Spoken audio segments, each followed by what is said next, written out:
Good morning, everybody. Thank you for coming here to listen to my poor English. You feel free to sleep if you're bored. Okay, what I'm going to share with you is my life and my art. They always relate to each other. In my case,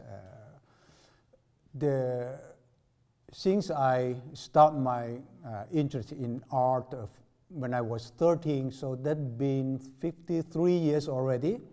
So that is the only thing I know how to do in my life. So that's why I say my life shaped by art, and art shaped my life. And so I will share some of my story. But before that, I would tell you that I'm not a person with dream.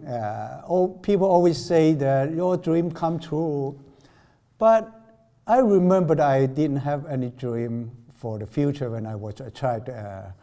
That because in the place, the country where I grew up and where I live, you don't see much possibilities that what you dream and you can make it come true. So everything is exciting for my parents, for the people around me. So we are excited a job, we are excited what you're going to do. You don't decide for yourself. So I didn't have dream even to become artist. And I didn't dream. Today I am in America as an artist and making living by art. So most people say that is a dream come true. So I think, well, it should be a good dream if I have. So the time when I start my interest in art is kind of ironic. I think some of you might know there is a period in China.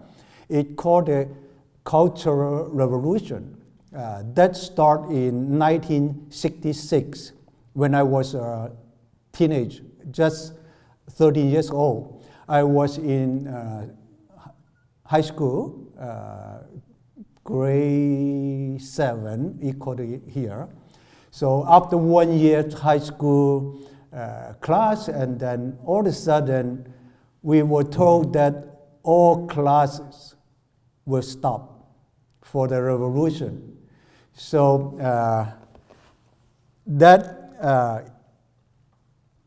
before that, I have been very good in every subject in school, but art. And then the revolution began, so we don't have a school. Those things I'm good at doesn't matter anymore. So I have a lot of energy. So, but at the time, the revolution needed young people to get involved. And I see around, I have friends, they do the propaganda art to support the one side of the government. I would say not the whole government. The government will become different side. So we always side with Mao. So we have a lot of propaganda art going on around us. I would admit that those are beautiful art, except the content. You might not agree with the content, but those techniques really they're excellent over the next 10 years. And that's ironic, because you might not believe it. You might think during the time like this, art should not be good, but actually art become very good and become quite strong during the next 10 years. And a lot of great artists, later, after the revolution, they become famous, world famous. They all have their career start during the period. I will show you some of the painting. This monitor show better color, while the proportion of the works is shorter. So these have the right proportion. But those is the propaganda art during the Cultural Revolution. That is just one example. But after that, they become stronger and stronger in art, with serving the revolution purpose.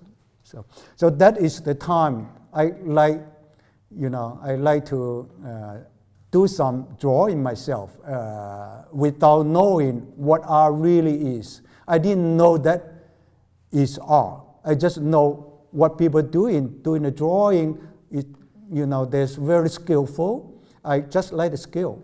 So I start my self-talk by going to the library.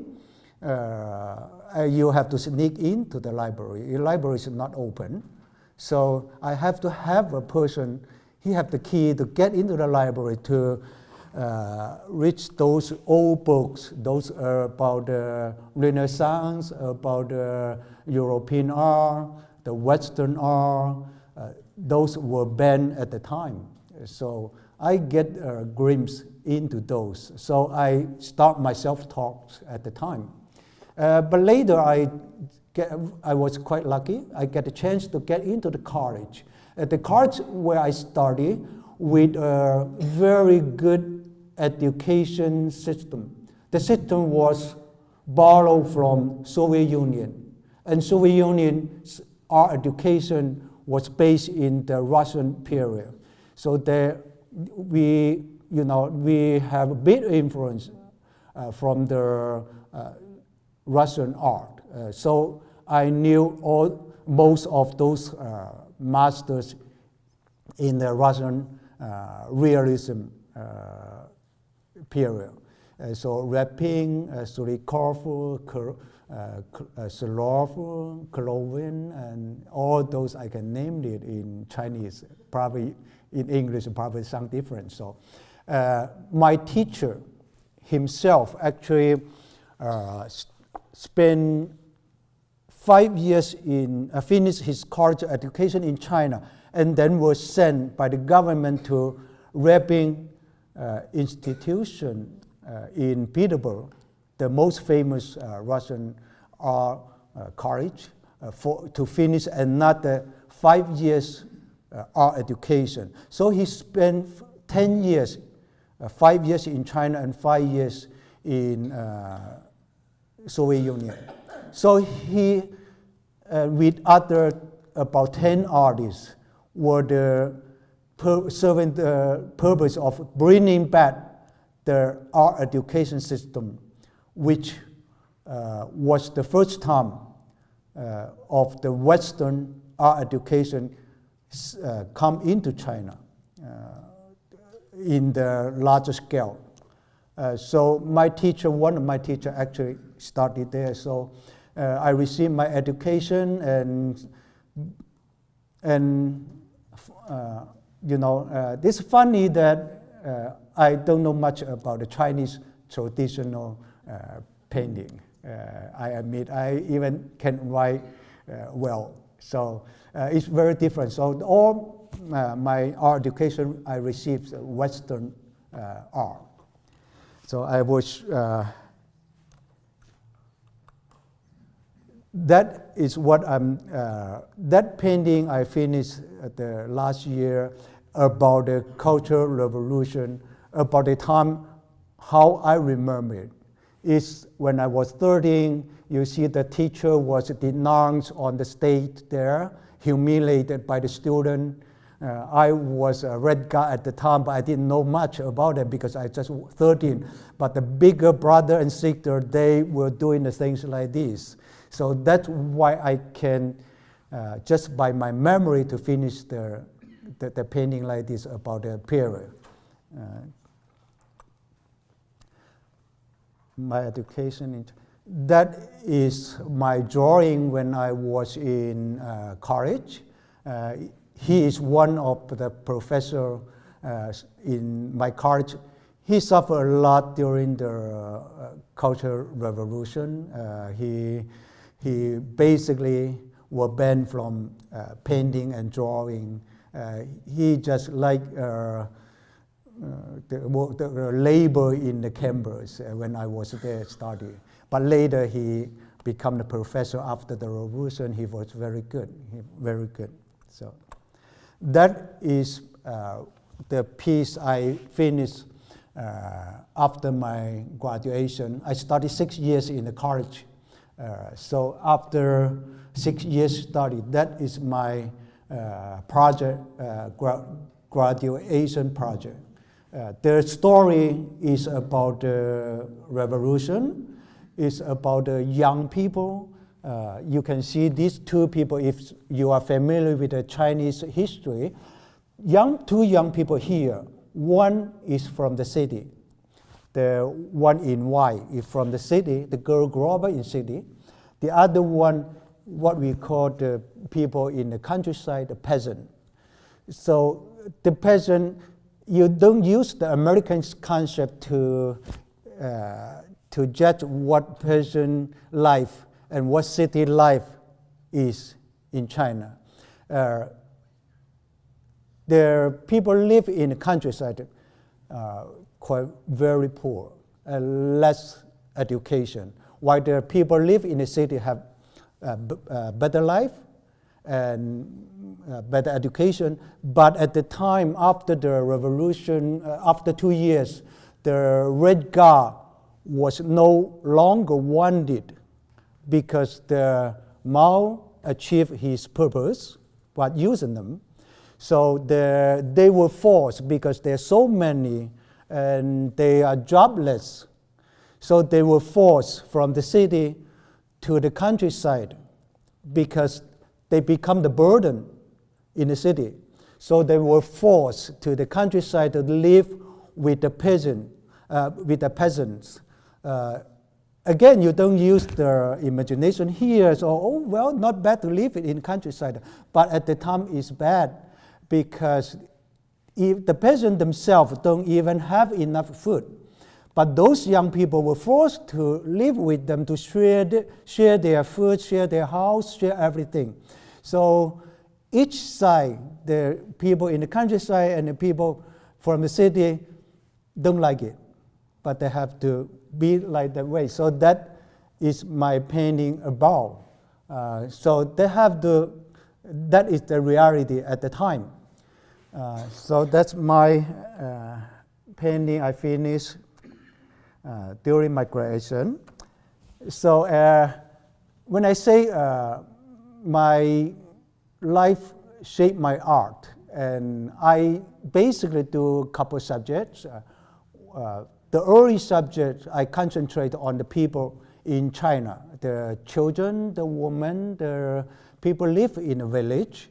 I myself, a village boy, so I grew up in a village. So later I moved into a small town, but basically my life is based on but my early life was in a village. Well, we were poor, of course. The life is, is not adequate.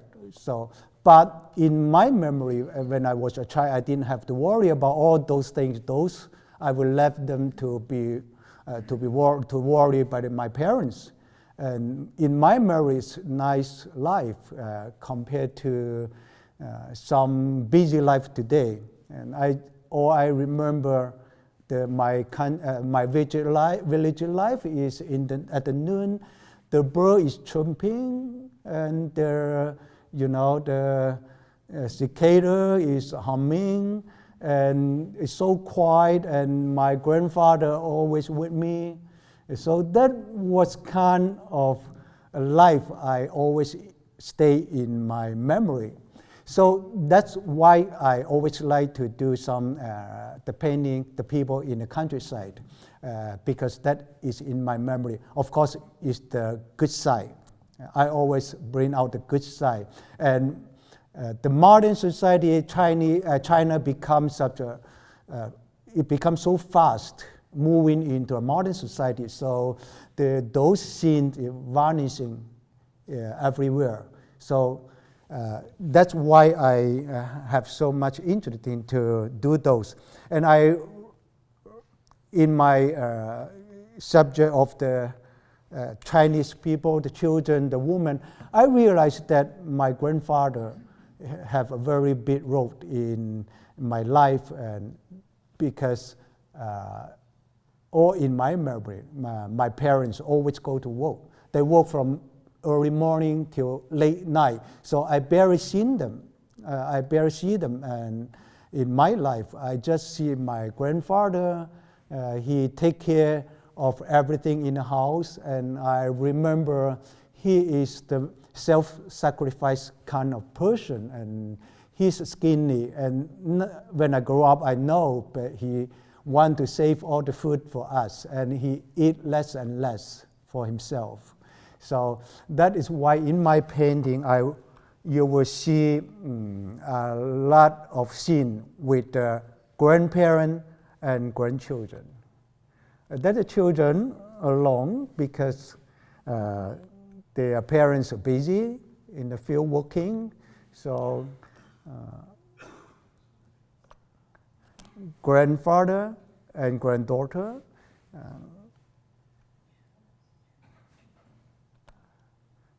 Grandmother and granddaughter. I like this relationship is, that, because in my memory it's always my grandfather. Again, grandmother or mother and a child.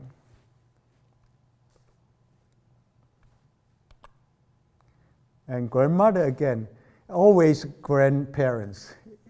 They have a role in my paintings.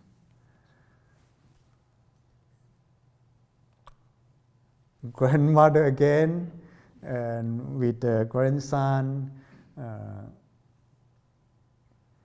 I like to go to the different area. In China, we have 52 different tribes of people. Most of them have their unique culture, their unique language, and their unique custom.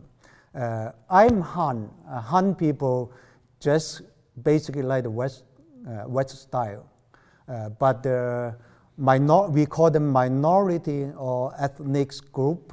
They have their own custom and their own culture. The main reason for that because most of them live in the mountain area. The transportation, the inconvenience of the modern transportation keep them away from the society, the modern society, so they can keep their lifestyle and their tradition for hundreds of years. So but their custom is so colorful, and when you go to the place, you feel that they are so close to nature.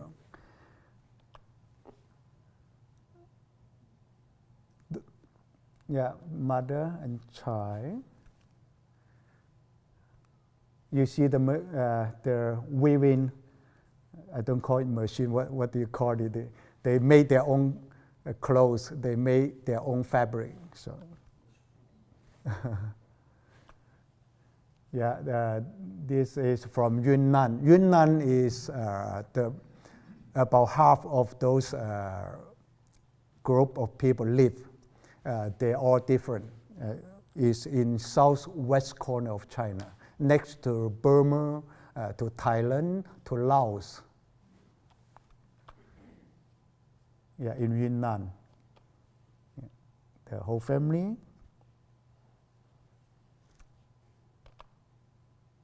That's it. In Yunnan again, I like those customs. They are all different type of people. These children, well, I once talked to some of the children when I went there, and they carry their firewood. The reason they carry their firewood is they will bring all those to school, which is quite far away from their home. Normally, it takes a couple hours to walking to their school. They will stay there they have to make their own lunch when they're in school, or even dinner. They might stay in the school for a week, so they have to bring their firewood, they have to bring their vegetable, dry vegetable, to cook their own meal. So once I was there with them, I talked to them. So the question bothered me a lot.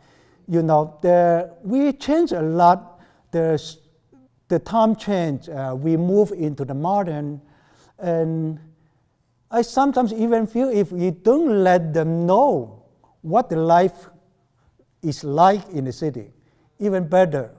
Then they feel, well, I'm all right. Our generation live in the area. We feel very happy.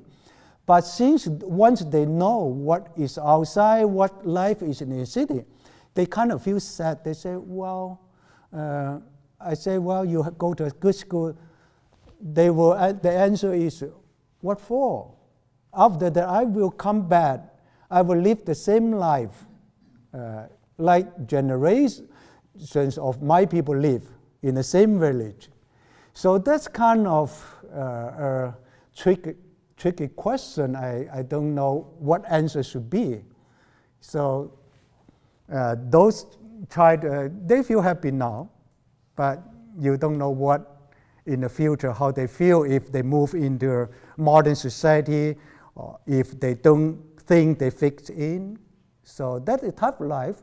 Well, I have the same life. So I talk to myself, if I never leave China, I might feel less pressure.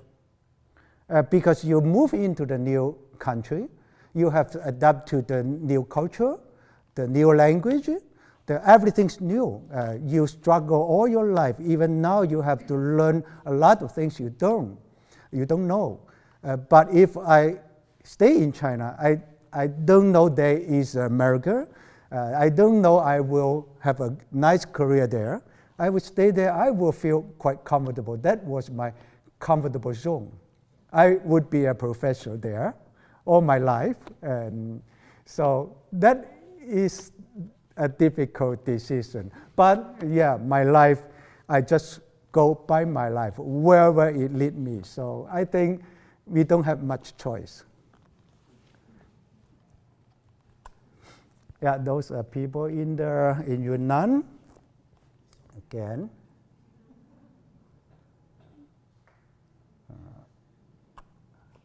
The market scene. I like the market scenes. You know, those people, some of them, most of their life, they don't even leave their village. The marketplace might be just 30 miles or 40 miles from where they live, or 20 miles. Some of them never go there. So once you go there, they have the market dates twice in every 10 days. So once they go there, they take it as the social gathering place. So they will bring their children. They go there to meet their friends from other village. They will go there to have some food in a restaurant, to meet their friends, to sell their products. Though that's a big day for them. It's a social occasion for them. So, and when you have all those different people come from different villages and meet in the same place, it's very colorful event. So that's, whenever I go to the place, I will ask them, when is the next market days? So I will go there. You can see as many people as you want to see in one day. So that is the market day. So you have, we have different people from different regions, different tribe. They come first to sell their product, and then when they get the money, they eat some good meal, and then they talk with friends and go home for quite a while, and expecting the next market days. So that I move on to the next subject I do when I in American. I didn't start this. I didn't do this subject before. The chance I have for this subject is when I moved here from Canada. I moved to Canada for 10 years, become a citizen there. But later I think my market should be here, so I moved again and applied for my visa and moved again on 1998. And I get a chance to see the Master of American West in the Autry Center Museum. And one day I received a call from Mr. John Garrity. He is the special advisor for the show. So he asked me if I want to be in the show. Well, I never think about me fitting in that show because they are all about the Indian, cowboy, and frontier. And so I didn't see myself have a place there. But he invited me, I say, of course, I really like to be in a show with all those great artists, but I just don't see how can I fit into that. John's suggestion is, well, there's one thing you can do. The early Chinese American, the early Chinese immigrant, they are part of the American West. They come here during the gold rush. They were hired to build the railroad. So this should be your subject, and you should be good at that. Well, I think, yes, well, in this case, I think I'm good at it. Only question is if I can sell them. Because you never see anything in the gallery with this kind of subject. And it won't be as beautiful as those ladies in the garden. It won't be as romantic as the cowboy on horseback. It won't be colorful as those Native Americans. When they perform their labor on when they're doing the gold rush, they do the digging, they normally dress the same color of dress. They doesn't look like hero.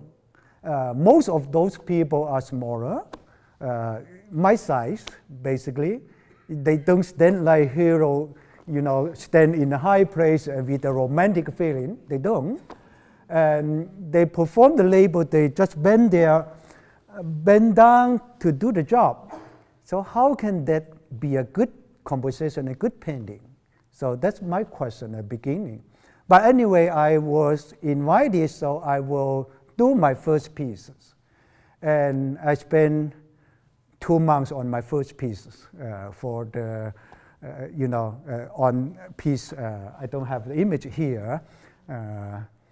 Then it surprised to me. I won couple award for that painting. So why I think I am qualified to do this subject?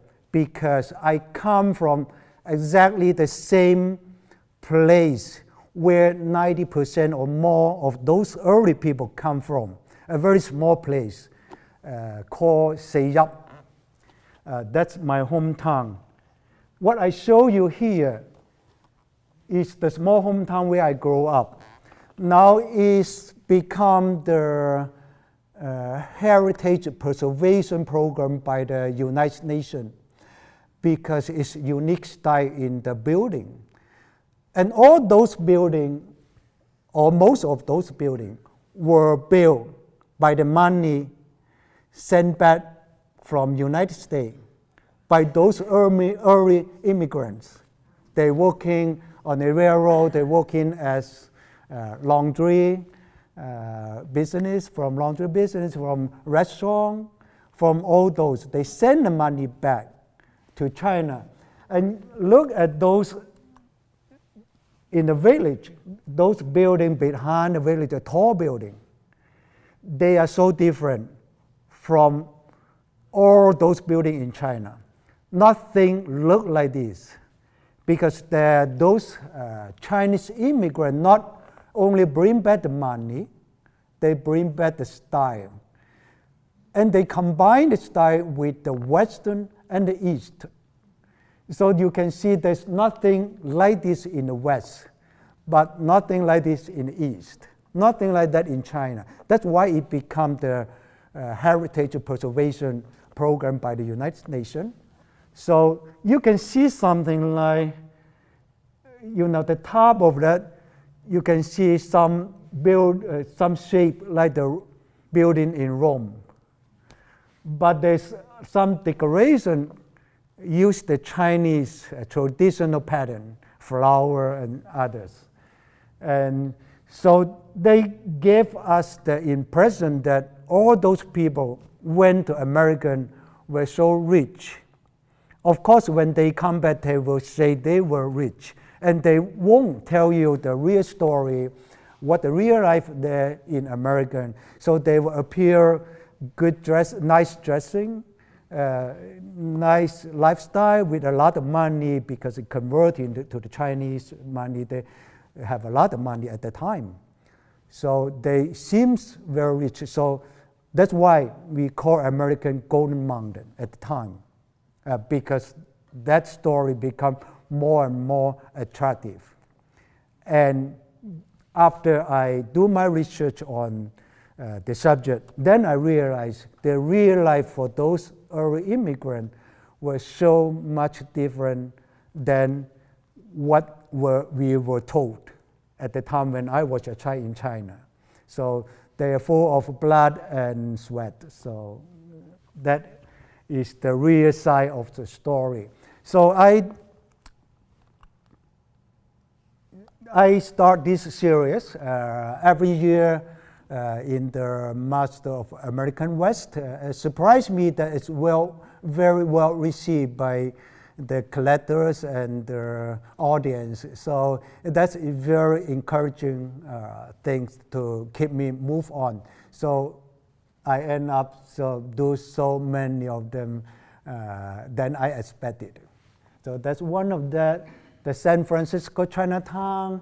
So I don't paint those Chinese, rich people in America. I would paint the way they were. In the Chinatown, you see the environment and their life they have. I even put the street dentist on the scenes, and the shoe repairer, fortune teller, and the background, the building shaking, and yeah. So that was life, and this is the scene in Montreal. That was a Chinese fishing village there in Montreal. So I do they fishing there. They selling their fish. So that is the earthquake in San Francisco, near Chinatown. So I paint different people there. We have some American, we have some Chinese, we have some Spanish, and all black, and so we have different people there. And the scene is from an old photograph, really on the street. Basically everything is historical correct on the building at the time. But the people, I create those people. I try to get the accurate historically. So most of the time I will refer to some record in the book, or some. Fortunately, we have a very good, some very good photograph took at the time. So it gave me some very visual knowledge about the time. And by looking at those stores in San Francisco Chinatown, it reminded me that it's so much like what they look like at my small town when I was a child. All those people, the front of the store, what they're hanging there, they're hanging dry fish, they hanging the pot, they hang the dry vegetable, and everything, almost look the same. So that's why I think I'm quite qualified to do this kind of subject. I just have to bring my childhood memory combined with my American experience, so I can have the painting done. Yeah, the laundry. Yeah. After the railroad, so they probably don't have any more stable jobs, so many people, it's easy to invest, if I say invest, but they don't have much money, so easy to open the laundry business. So a lot of Chinese open laundry, restaurant, and all as a vegetable, you know, the farmer. This is a piece, three women walking on San Francisco. Well, it might look not much, it doesn't mean much to you, maybe, but I remember the idea for this painting is when I come to American at the first time, I have an old relative, old lady. I call her my aunt. And the first thing she told me is, don't leave Chinatown. There's danger out there. That was 1987. But she came here early, and she told me, don't leave Chinatown. Stay in Chinatown. There's so danger out there. So that's why I have the idea for this painting. When they walk out of Chinatown, they have to hold tight to each other to make themselves, you know, safe. So that's the idea why the other looking at them. They kind of, you like the early generation, they didn't speak English.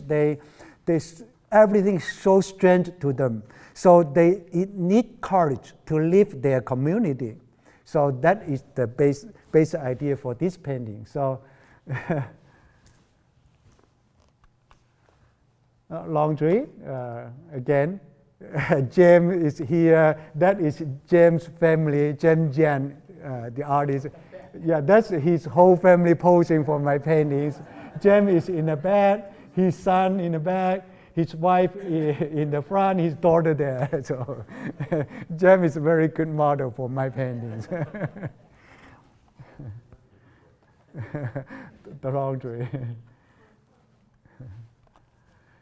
Chinatown again, the restaurant, the firewood delivery.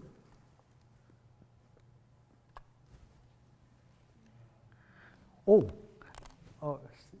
still time. I thought and at 12. Yeah, this is one of the celebration of the finish of the railroad. This one is not in Utah. This one is for the connection of San Francisco and Los Angeles. The funny things for this event is they remember to bring the band, everything. They forget to bring photographer for the event. So there's no any record for this event. It's just about 20 miles from here, north of Los Angeles, in what they call the land station, about in Freeway 14 somewhere. I went there, that's. I have another piece about the completion of the railroad in Utah, the Transcontinental Railroad. But at that one, I don't have many Chinese label in the center, because during the ceremony at the time, the Chinese were not present in the center. So I just have 2 or 3 Chinese at side. But this event, by reading the news, they say there is about 3,000 Chinese labor present on the scene. So I choose this scene to paint the Chinese labor here, a lot of them here on the center. And so that is a commission from a gentleman, and later he donated his painting to Jean Autry Museum. So you can still see that hanging in a museum collection. That's the piece I talked about before, the Transcontinental Railroad in, the celebration in Utah. That's about the gold rush. Actually, when the Chinese call this Gold Mountain and they come here looking for gold, I haven't heard of any story they become rich by finding gold. Because basically they are not allowed to get the spark and claim it to themselves. Basically they will go for those abandoned by other people, the abandoned site, but by their hard-working habits, so they can still fund a little. But basically they never become rich by finding gold. So they might earn their living by do other business, but not finding gold. Yeah, the gold rush again. So there's a little guy there might tell them, oh, I found another abandoned site and we can go there to try our luck next. So, oh, that's the Golden Mountain, I call it. After, they all, some of them buy the ticket, some of them just borrow money, sign the contracts to have a ticket on the boat, on the ship to come to America. And they spend a month, longer than a month on the ship to come to America. Once they see San Francisco inside, they get excited. So that's the story.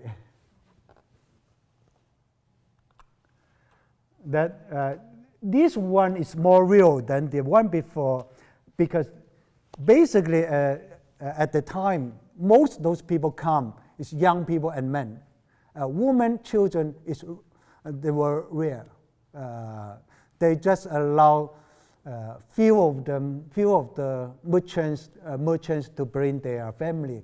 They labor, no, they just come along as young men, and here they have to work hard. Okay, my other subjects, so I just show you, I doing other subjects well, but some, the gold rush, the 49ers, so you're familiar with this, I don't have to explain those. Yeah, those is the mountain man. So I like to try different subjects. If I have time, I like to try everything, but that's all the time I have. So, yeah, cowboy,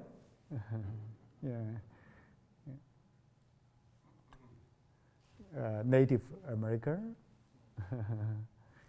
and my wife, she's from Yunnan, from the most colorful province. I told you most of my subject is from her province before I met her. And the way I met her is from internet. So most, yes, I myself didn't believe that it worked. They're dating in internet, are you crazy? So I tried that. I know she's so beautiful, and by looking at her picture, I said, well, if I don't say anything special, she might lose her interest. She'll never talk to me.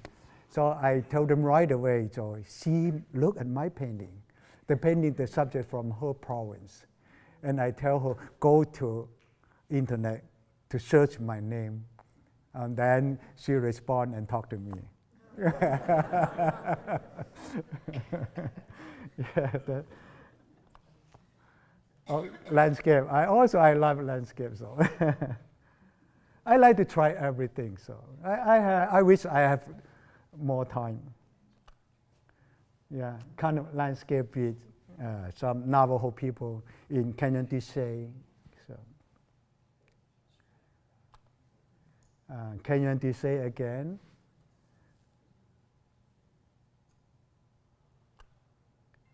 Yeah, Hawaii.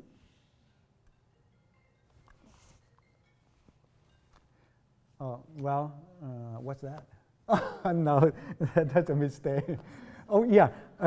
Well, I don't have much time. I just show you those photos, how I use those references for my painting. See the storefront in San Francisco. I have a painting using that because it reminds me of the storefront in my hometown. So that is how I come up with the idea to have those. But I always have to put some American element into my painting. Otherwise, they just look like they are in China. So I put two American ladies there, so that is in America, not in China. But otherwise, they just look like what they are in China. That is the idea for my another painting, The Word of God. I have this illustration. I seen this illustration. Oh, they do have Sunday service on the ship when those immigrants coming. So I retell the story in my own way. Oh, I use my friend's model, James again, James family here. I talk. I have my friend. I meet the real father in Pasadena. So that's my friend posed like a father. So that's my painting. Yeah, with those reference. Yeah. So I will, even in movie, sometimes they retell the old story. I like to. That's all the story you have. They might all be told before, but I will use my way to retell the story in my way. So that is the photograph I saw on the internet. The photograph was taken by German photographer, Gensler. His name is Gensler. I don't remember the last name. Very good. So with this photograph, I get down my painting here in the show. That is the painting. Yeah, and I combine my experience. I remember the first time I drive on the freeway, and I saw a group of geese walk across the freeway, the highway, and people all stop there. So cute and so beautiful scene. So they all come to my mind when I see that photograph. I should put them like the group of geese across the street, and people stop there. Yeah, so that is the story. That is the old photograph of that is not the historical photo on the left, but that is the photograph in China, how they build the water project, the irrigation project. That I myself as the model, how I pose for my painting. That's the painting. Yeah. Oh, I think that's all. Do we still have time for questions? So I leave 10 minutes if you have any question, and thank you for listening. Thank you. Thank you. Yeah. Do you plan to do any more historical type paintings of the Chinese in California? Chinese in California. Or in the West, the historical type of thing you've done in the past. Do you plan to do any more of that type of scene? Yeah, that's a very good question. The difficulties for doing this series is I always feel I run out of subject. You have done this already, you have done that already, you have done this already. So you have to look for a new story to get a new painting. So that's the tough part. The second tough part is like what I said. They are not that romantic. They are not that colorful.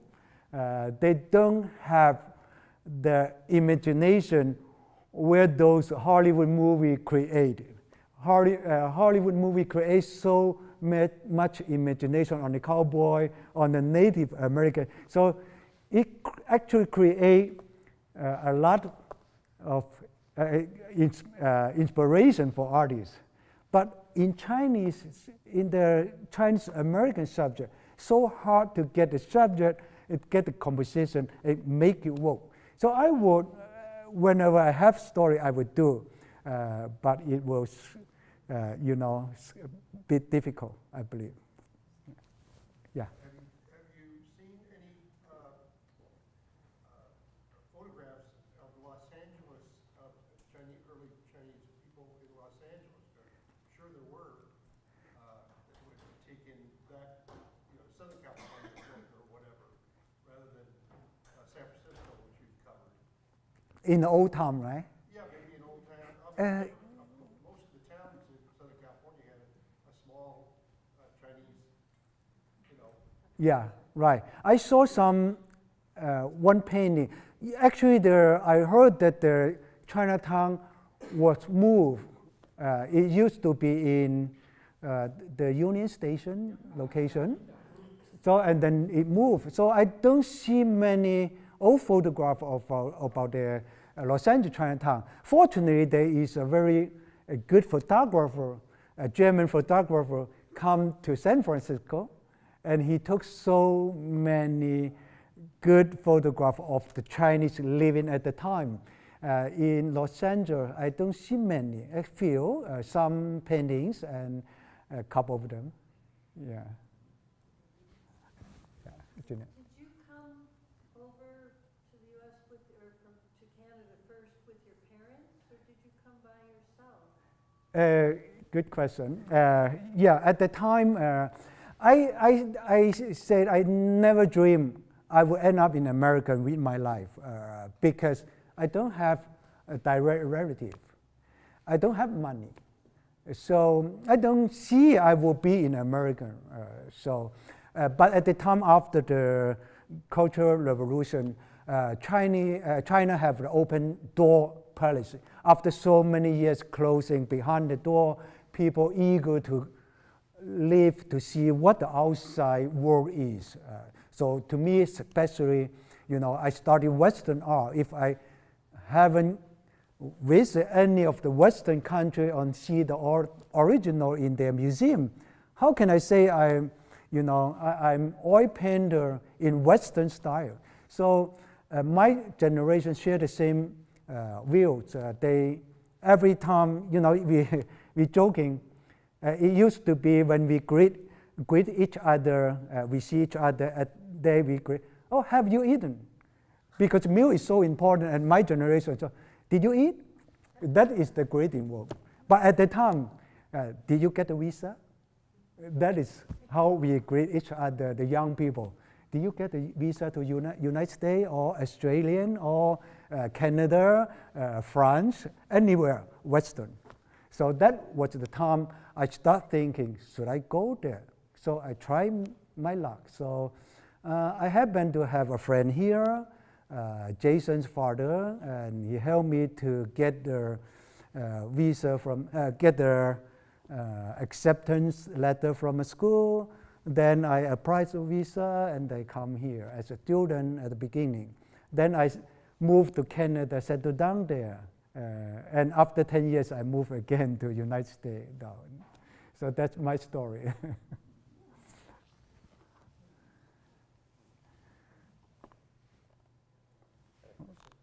Yeah. I noticed in the picture you have here, and there was another one you showed, there's fire hydrants really right in the center of the thing. And one, I didn't realize that they had fire hydrants in San Francisco like that. They seem very modern